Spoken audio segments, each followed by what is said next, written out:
యేసే నామంలో మీ అందరికీ కూడా హృదయపూర్వకమైనటువంటి వందనాలు తెలియజేస్తూ ఉన్నాను.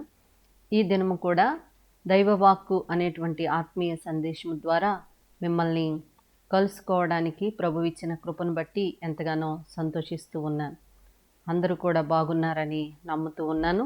ఒక వాక్య భాగాన్ని చదువుకుని ధ్యానం చేసుకుందాం. యెషయా గ్రంథము 61వ అధ్యాయము 7వ వచనం. మీ అవమానమునకు ప్రతిగా రెట్టింపు ఘనత నొందుదురు. నిందకు ప్రతిగా తాము పొందిన భాగమును అనుభవించి వారు సంతోషింతురు. వారు తమ దేశంలో రెట్టింపు భాగమునకు కర్తలగుదురు. నిత్యానందము వారికి కలుగును. యాలయనగా న్యాయము చేయుట యెహోవానగు నాకు ఇష్టము. ఈ యొక్క వాక్య భాగాన్ని మనం చూస్తూ ఉన్నప్పుడు ఆయన మన అవమానమునకు ప్రతిగా రెట్టింపు ఘనత కలగజేస్తారట. నిందకు ప్రతిగా మరి తాము పొందిన భాగమును అనుభవించి సంతోషిస్తారు. రెట్టింపు భాగమునకు కర్తలవుతారు. నిత్యానందము వారికి కలుగుతుంది. ఏలయనగా న్యాయము చేయటి యెహోవానగు నాకు ఇష్టము అను మాట ఇక్కడ మనం చూడగలుగుతూ ఉన్నాం. గమనించండి, యేసేపు జీవితాన్ని గనక మనం ఆలోచన చేస్తే యేసేపుకు సొంత అన్నలే రక్త సంబంధికులే అన్యాయం చేసినట్లుగా మనం చూస్తూ ఉన్నామండి. అన్యాయం చేశారు. చాలా అవమానకరమైన పరిస్థితి. గుంటలో వేయటము, మళ్ళా అమ్మి వేయటము, ఇదంతా కూడా చాలా అవమానకరమైన పరిస్థితులు యేసేపు ఎదుర్కొన్నట్లుగా మనం చూస్తూ ఉన్నాం. మరి వేరొక దేశానికి వెళ్ళిన తర్వాత అక్కడ కూడా పోతీఫరు భార్య మరి ఆ యొక్క నిందలు వేయటము అనేది కూడా మనం అక్కడ చూస్తూ ఉన్నాం.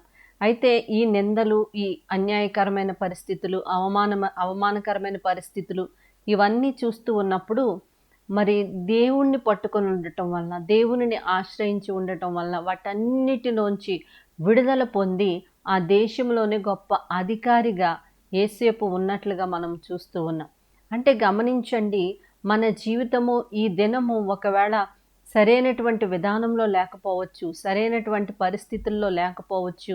అయితే దేవుని కృప మనకు తోడుగా ఉంది అనే విషయాన్ని మనం మర్చిపోవద్దు. దేవుని యొక్క వాగ్దానం ఏంటంటే, నీ అవమానమునకు ప్రతిగా రెట్టింపు ఘనత ప్రభు నీకు ఇస్తారు. చాలామంది ఈ అవమానంలోనే ఇక ఉండిపోతామేమో, ఈ దుఃఖంలోనే ఇక ఉండిపోతామేమో, ఈ నిందలు అనుభవిస్తూ మన జీవితం ఇలాగే గడిచిపోవాలేమో అని చాలామంది అదే వేదనతో, అదే బాధతో ఉంటూ ఉంటారు.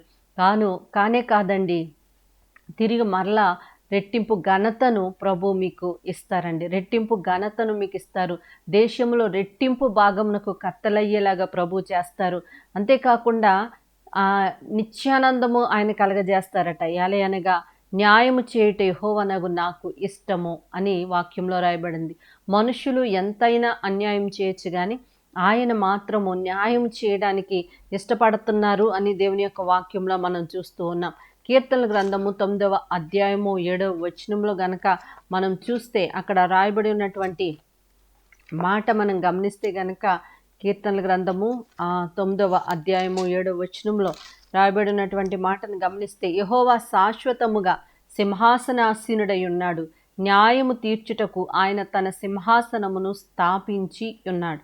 ఇక్కడ రాయబడింది ఆయన శాశ్వతంగా సింహాసనాసీనుడై ఉన్నాడంటండి. న్యాయము తీర్చటానికి ఆయన సింహాసనాన్ని స్థాపించి ఉన్నాడట. ఆయన సింహాసనము ఉన్నదే న్యాయము తీర్చడం కోసం.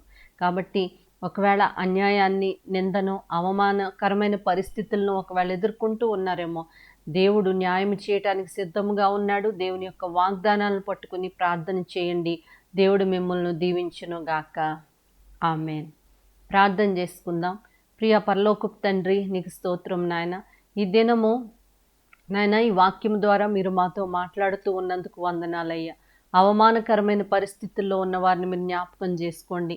నిందలు అనుభవిస్తూ ఉన్న వారిని మీరు జ్ఞాపకం చేసుకోండి నాయన. నిరీక్షణ లేని వారిని మీరు జ్ఞాపకం చేసుకోమని అడుగుతా ఉన్నాను తండ్రి. అవమానమునకు ప్రతిగా నాయన రెట్టింపు ఘనతనిచ్చే దేవుడిగా మీరు ఉన్నారని, నిందకు ప్రతిగా రెట్టింపు భాగాన్నిచ్చే దేవుడిగా మీరున్నారని, న్యాయము చేయటానికి మీరు ఇష్టపడేటువంటి దేవుడని ప్రభువా నాయన గ్రహించి ప్రతి ఒక్కరూ మీ వైపు విశ్వాసం ఉంచి ముందుకు సాగుటకు నాయన సహాయము దయచేయమని ప్రార్థిస్తూ ఉన్నాను. ఈ వాక్య సందేశాలు వింటూ ఉన్న ప్రతి ఒక్కరిని దీవించండి. ఈ దినము ప్రత్యేకముగా వారిని ఆశీర్వదించి బలపరచమని యేసు దివ్యనామంలో అడుగుచూ ఉన్నాము తండ్రి. ఆమెన్.